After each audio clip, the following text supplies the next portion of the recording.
नमस्कार. आजची कथा स्नेहलताचा सिद्धांत. लेखिका राजश्री बर्वे. अभिवाचक शिल्पा केतकर. ऐकूया स्नेहलताचा सिद्धांत. 8वी ईच्या वर्गात शिरताना का कुणास ठाऊक पण काहीतरी वेगळंच जाणवत होतं. काय होतं ते? अनामिकस हुरहुर लावणारं, हृदयाला जाणवावं पण शब्दात पकडता येऊ नये असं काहीच. त्या भावनेला कसंबसं बाजूला सारून मी वर्गात शिरले. वर्गावरून माझी नजर फिरली. परत काहीतरी जाणवलं. जाऊ दे, होतं असं कधी कधी. आज पायथागोरसचा सिद्धांत व त्यावरील गणित शिकवणार होते. फळ्यावर काटकोन त्रिकोण काढला. अ वर्ग अधिक ब वर्ग इज इक्वल टू क वर्ग. वर्गाकडे पाठ करून लिहित होते. कानावर कुजबूज पडत होती. खर तर माझ्या वर्गात पिनड्रॉप सायलेन्स असतो. माझी शिस्त सर्वांनाच ठाऊक आहे. मग आज कोणाची जुर्रत? आवाजाच्या दिशेने माझी नजर वळवली. खिडकी जवळच्या रांगेत शेवटच्या बाकावरल्या मानसी तावडेकडे मी पाहिलं. बाजूची मुलगी अनोळखी होती. ही कोण आणि आपल्या तीक्ष्ण नजरेतून सुटली कशी? शाळा सुरू होऊन तर महिना झाला. ही तर आजच दिसतीये. मी त्यांच्या बाकाजवळ गेले. मानसी घाबरली. ती मला चांगलीच ओळखून होती. काय ग मानसी, ही कोण? नवीन ऍडमिशन दिसतीये. घाबरून मानसीने नजर चुकवली. पण त्या गोरटेल्याशा कुरळ्या केसांच्या बुटक्या मुलीने मात्र माझ्या नजरेला नजर भिडवली. कसं ते माहित नाही, पण माझी नजर तिच्या त्या तीक्ष्ण नजरेत जखडूनच बसली. ती बिंदास माझ्या डोळ्यांच्या आत आर पार बघत होती आणि मी चक्क तिच्या त्या राखाडे डोळ्यात ओढली जात होते. त्या ओढाळ नजरेत नक्कीच काहीतरी जादू होती. हा अनुभव निराळाच होता. काही क्षणातच तिची नजर परत नॉर्मल झाली. मी स्वतःला कसंबसं सावरलं आणि तिला तिचं नाव विचारलं. मी स्नेहलता. तिने असं म्हटल्यावर मान खाली घालून बसलेल्या मानसीने तिच्याकडे चमकून पाहिलं आणि मला म्हणाली, नाही हो बाई, हिचं नाव गौरी आहे, गौरी कुलकर्णी. आता मीही चक्रावलंय. वेगळं नाव का सांगावं तिने? का ग गौरी, खोटं का बोलतेस बाईंशी? मानसीने विचारलं. अगं तसं नसेल ग मानसी. अगं काही जणांची ना 2 नावं असतात. एक पाळण्यातलं आणि एक वापरातलं.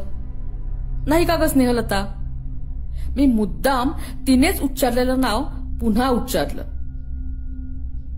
माझं नाव स्नेहलता नाही बाई, माझं नाव गौरी आहे. आता मात्र कमाल झाली. मुलगी चांगलीच बनेल दिसतीये. हिला वेगळ्या तऱ्हेने हाताळायला लागणार बहुतेक. पण मला काळजी नाही. अशी अनेक आव्हानं मी लीलया पेलली होती पूर्वीही. कुठून आलीस तू? आधी कोणत्या शाळेत होतीस? मुंबईच्या दादरच्या किंग जॉर्ज शाळेत होते. मी परत आश्चर्यचकित. मुंबईहून इथे या खेडेगावात, तेही 10वी जवळ आली असताना? असेल काही कारण, कळेलच आपल्याला. अशी वागणूक असेल तर हिस्ट्री काढावीच लागेल. बघू, असा विचार करून मी वळले. मानसीचा पुसटसा आवाज माझ्या कानावर पडला. आता बोलू नकोस. या संपदा रेगेबाई खूप कडक आहेत. मी गालातल्या गालात हसले. मला विद्यार्थ्यांमध्ये माझा दबदबा असलेला फार आवडत असे. दुसऱ्या क्षणी कानावर पडलेल्या वाक्याने मात्र माझं हसू कुठल्या कुठे पळून गेलं. या संपदा रेगेबाई नाही, यांचं नाव विद्या नाडकर्णी. गौरीच्या वाक्याने मी गरकन मागे वळले. हिला कसं माहित माझं माहेरचं नाव? वळून पाहतेय तर तीच नजर, तीक्ष्ण, गूढ, ओढाळ. ह्या वेळेस तर मला ती नजर खूप ओळखीचीही वाटली, खूप आपलीशी. छे, हे असं काय होतंय? ही नजर आपल्या डोळ्यातून थेट अशी आरपार का जातीये? थेट हृदयात का शिरतीये? हृदयाच्या कोपऱ्यातून काही खणून का काढतीये? हृदयातील धडधडे वाढली आहे का? छे छे, असं नको व्हायला. मी तशीच वळून फळ्याजवळ गेले. नंतरचे 15 दिवस असेच गेले, तिच्या त्या नजरेचा विचार करण्यात. पण असेच गेले कसं म्हणेन? तिची माहिती काढलीच की मी. गौरीचे बाबा फॉरेस्ट ऑफिसर होते, मानसीच्या वडिलांप्रमाणेच. त्यांचा बंगला गावाच्या वेशीपासून 10 मिनिटांवर होता. शाळा सुटली की बरेचदा गौरी आणि मानसी माझ्या पुढेच चालत असायच्या. 10-15 मिनिटांनी मारुतीचं देऊळ लागायचं. तिथून पुढे 3 वाटा होत्या. डावीकडे जाणारी वाट कुठे जायची ते नंतर सांगते. देवळाकडून सरळ जाणारी वाट जंगलात जायची. त्याच वाटेवर आधी मानसीचा बंगला आणि पुढे 5 मिनिटात गौरीचा बंगला लागायचा. त्या दोघी नेहमी एकत्रच घरी जात असत. बरेचदा देवळापर्यंत मी त्यांच्या मागूनच चालत असे. देवळाकडून उजवीकडे वळलं की गावातली घरं लागत असत. अर्थात माझंही. पूर्ण गाव देवळाच्या उजव्या बाजूला होतं. देवळाकडून डावीकडे वळलं की त्या बाजूला फक्त एकच घर होतं, पडकं, जुनाट. घराबाहेर एक विहीरही होती. घराच्या आजूबाजूला गर्द झाडी आणि पुढे घनदाट विस्तीर्ण जंगल. या डाव्या बाजूला कुणीच फिरकत नसे, कारण तिथे वेडा विसू राहत होता. विसू फारच भयानक होता. पिंजारल्या केसांचा, लाल भडक डोळ्यांचा, फटके, मळकट कपडे अंगावर चढवलेला, चिंगल्यासारखा चालणारा. गावातल्या मुलींना तर त्या बाजूला जायची बंदीच होती, कारण हा कधी मुलींच्या मागे लागायचा तर कधी त्यानं दगड मारायचा, अंगावर धावून जायचा.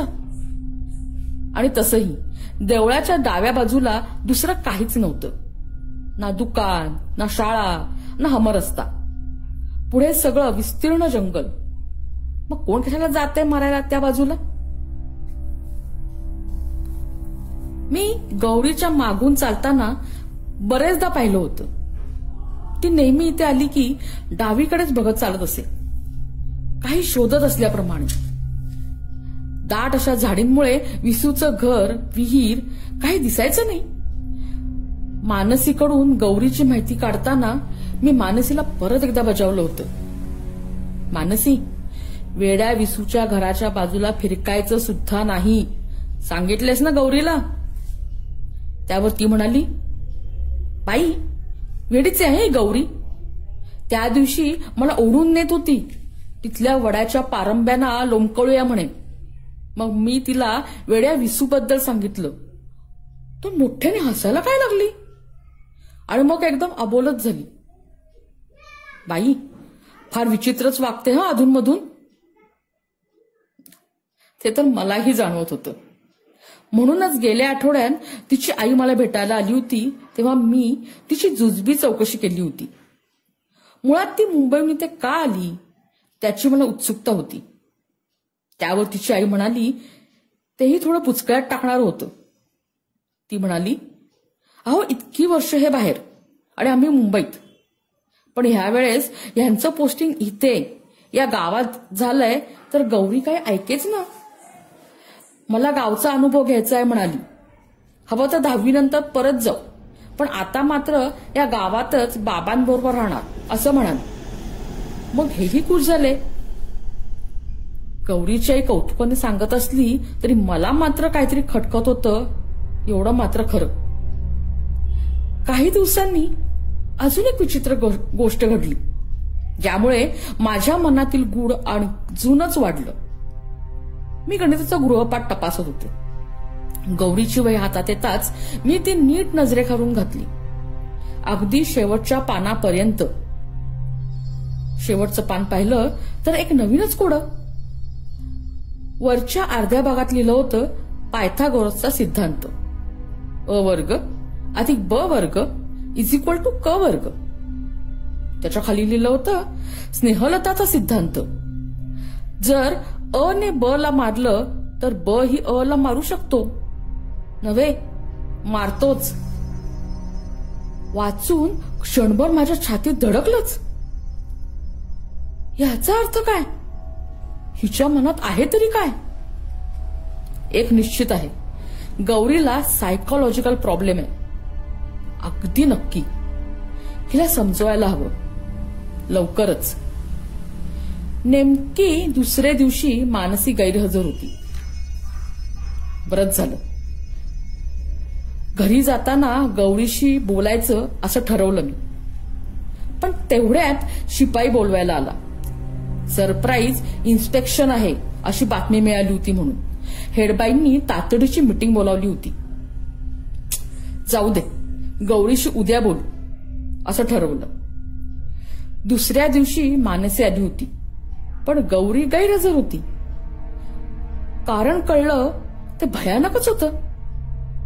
आदल्या दिवशी गौरी एकटीच घरी जायला निघाली, पण बराच वेळ घरी गेलीच नाही. खूप शोधाशोध केल्यावर ती विसूच्या विहिरीजवळ बेशुद्ध अवस्थेत मिळाली आणि विसू त्याच्या घरात थरथरत बसला होता. तिला घेऊन सगळे घरी गेले तर तिला काहीच आठवत नव्हतं. तिचे कपडे वगैरे व्यवस्थित होते, म्हणजे विसूने तिला काही केलं नसावं. शुद्धीवर आल्यावर तिला विचारलं की अगं तू बेशुद्ध कशी पडलीस? विसू का थरथरत होता? तर तिला ते काही केले आठवेना. हे कळल्यावर मी तिला भेटायला तिच्या घरी गेले. आज तिच्या आईला आणि तिला विसूच्या विचित्रपणाची कल्पना द्यायची. घरी गेले तेव्हा ती झोपली होती. आईचा मूड पण ठीक नव्हता. बोलता बोलता त्या म्हणाल्या, बाई तुम्ही विषय काढलात म्हणून सांगते, गौरी इथे आल्यापासून खूप विचित्र वागते. परवा ह्यांच्या बॉसनी विचारलं कितवीत, तर 9वीत म्हणाली. आता स्वतःची इयत्ता आठवू नये हिला. होय हो, मला हे पहिल्या दिवशी वेगळंच नाव सांगितलं होतं तिने. मी हे सांगितल्यावर आई अजूनच चिंतित झाली. बघा ना, सगळ्यांनी सांगून ती त्या विसूच्या इथं गेली. तशी साहसी नाही हो आमची गौरी, आणि न ऐकणाऱ्यातली तर मुळीच नाही. हल्ली काय तर झोपेतून किंचाळून उठते. नीट जागा केलं की सांगते, आत्ता माझं शरीर जड झालं होतं. हातपाय हलवायचा प्रयत्न करत होते, बोलायचा प्रयत्न करत होते, पण घशातून अक्षरही फुटत नव्हतं. जीभ पण जड झाली होती.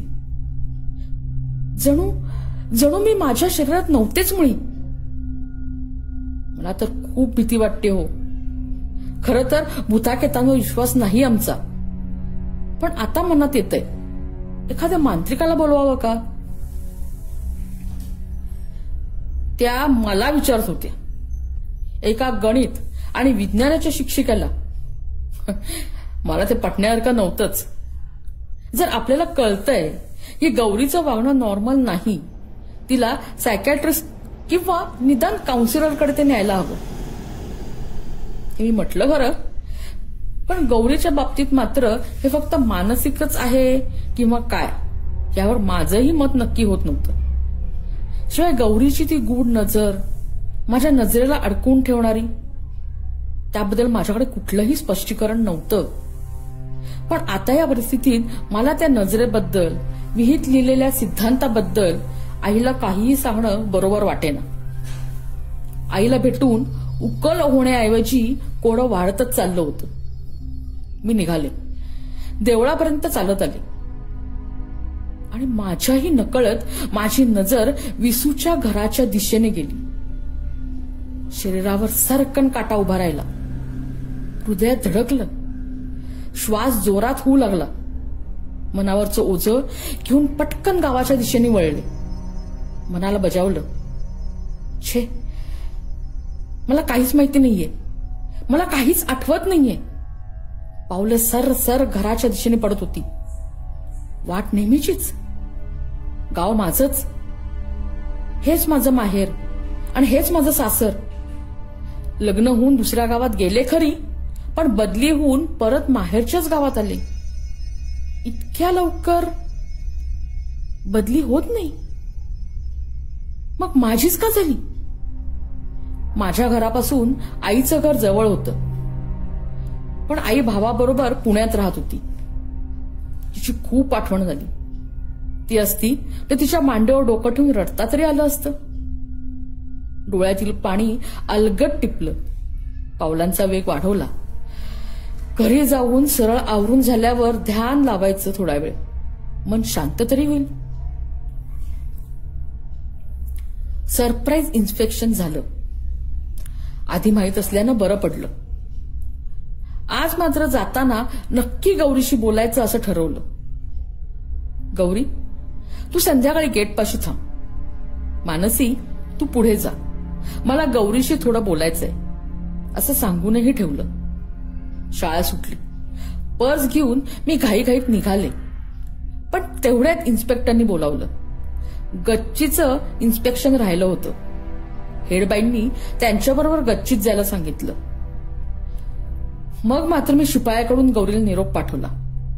तिथेच थांब किंवा हेडबाईंच्या केबिन जवळ ये, आपण एकत्रच जाणार आहोत. इन्स्पेक्टरांना घेऊन मी गच्चीत गेले.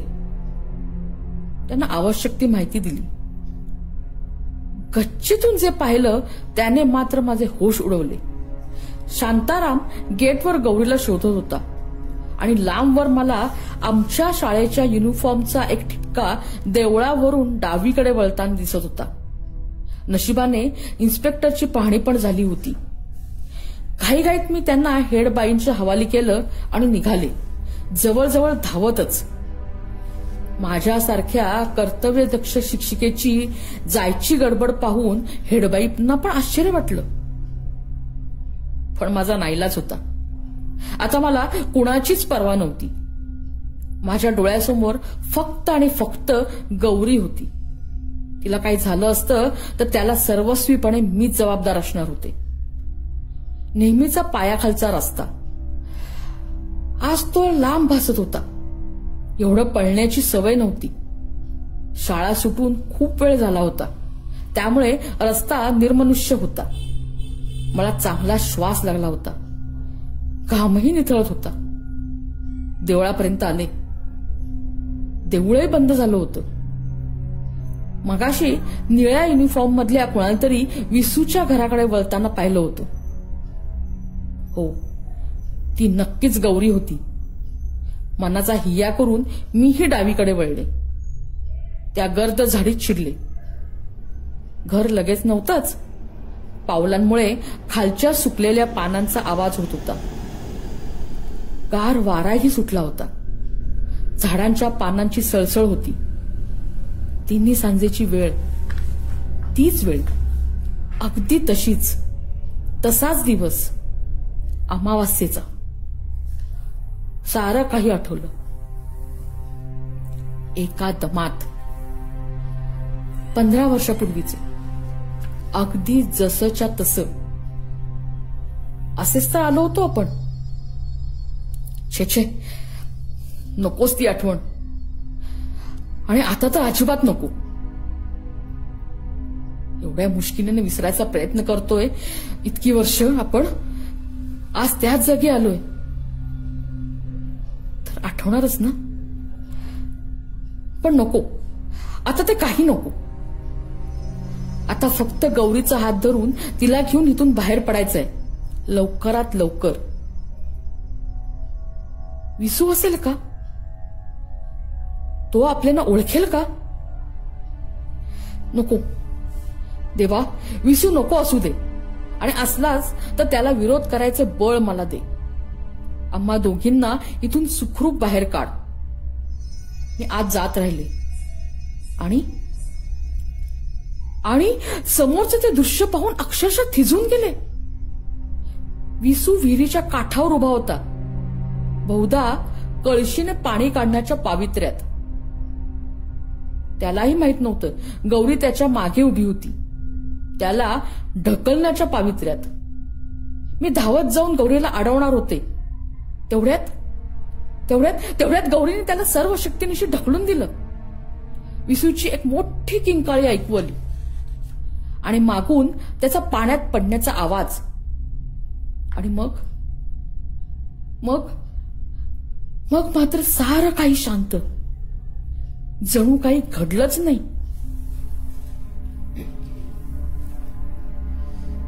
मग मला तो दिवस आठवला. अशीच मी आले होते लताला भेटायला, मी आणि स्नेहलता, अगदी सख्या मैत्रिणी. 9वीत एका वर्गातही होतो. लताच्या घरी लता, तिची आई आणि तिचा काका राहायचे. हाच तो विसू काका.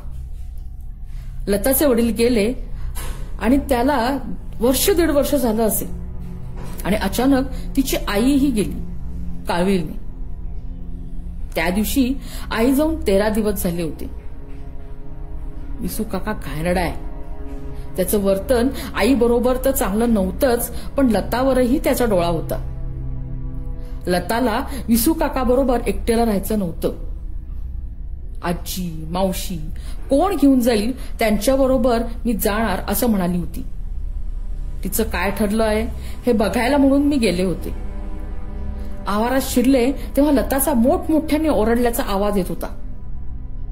ते दृश्य बघून माझा घसा कोरडा पडला, पाय लटपटू लागले, पूर्ण शरीराला घाम फुटला होता. लता आणि विसू काकाची झटापट चालू होती. लता त्याला शिव्या देत होती. नालायका, नराधमा, लाज कशी वाटली नाही तुला असं करताना? मी तुला असा सोडणार नाही, पोलिसात देईन.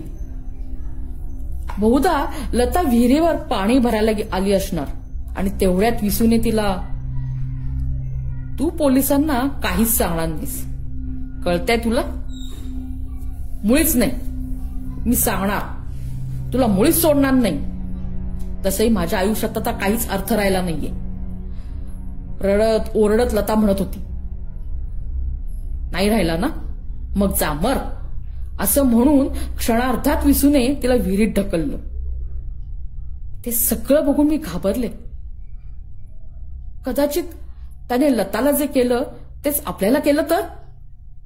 अशा विचाराने मी मागच्या मागे पळून घरी आले तीच आईच्या कुशीत शिरले. आईला सगळं सांगितलं आणि म्हटलं, चल आई, आपण पोलिसात जाऊया. पण आईने मला समजावलं. पुढचं वर्ष 10वीचं. मग मला तालुक्याला शिकायला जायचं होतं. हे पोलीस, पंचनामा, केस वगैरे भानगडीत पडण्यात काहीच अर्थ नव्हता. विसू काकाच्या वरपर्यंत ओळखी होत्या. तो तर सुटलाच असता, शिवाय त्याने माझ्यावर डूक धरला असता तर मीही आयुष्यातून उठले असते. म्हणून मग मी गप्पच राहिले. लताच्या फाईलवर आत्महत्येचा स्टॅम्प पडला. मी 10वी झाले, तालुक्याला शिकायला गेले. फक्त मनात तो एक सल कायम राहिला होता, मैत्रिणीवर झालेल्या अन्यायाला विरोध न केल्याचा. आणि आज परत तो तसाच दिवस, तीच मी, खुनाची साक्षीदार, त्याही खुनाची आणि ह्याही. फक्त माणसांच्या जागा बदलल्या होत्या. विसू विहिरीत पडला होता नव्हे, ढकलला गेला होता गौरीकडून. नव्हे, स्नेहलताकडून. सगळा गुंता एका मिनिटात सुटला होता. गौरी हळूहळू पावलं टाकत माझ्याकडे आली. त्याच उढाळ नजरेनं माझ्या डोळ्यात आर पार पाहू लागली. लता, तू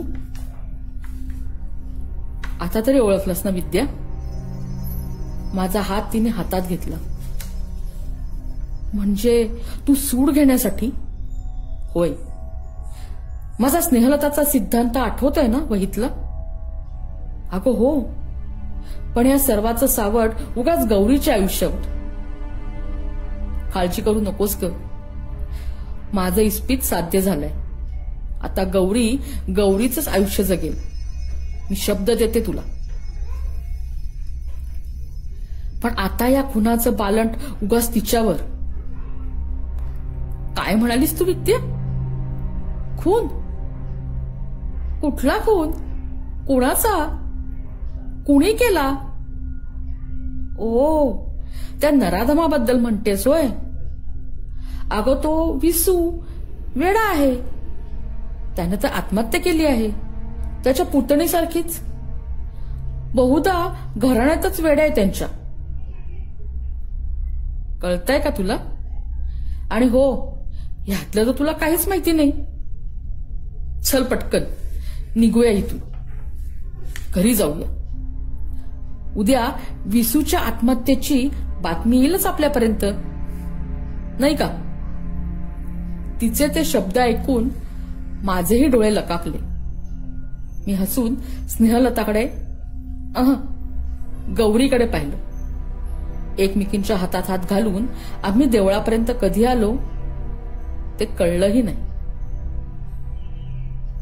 लेखिका राजश्री बर्वे, अभिवाचक शिल्पा केतकर.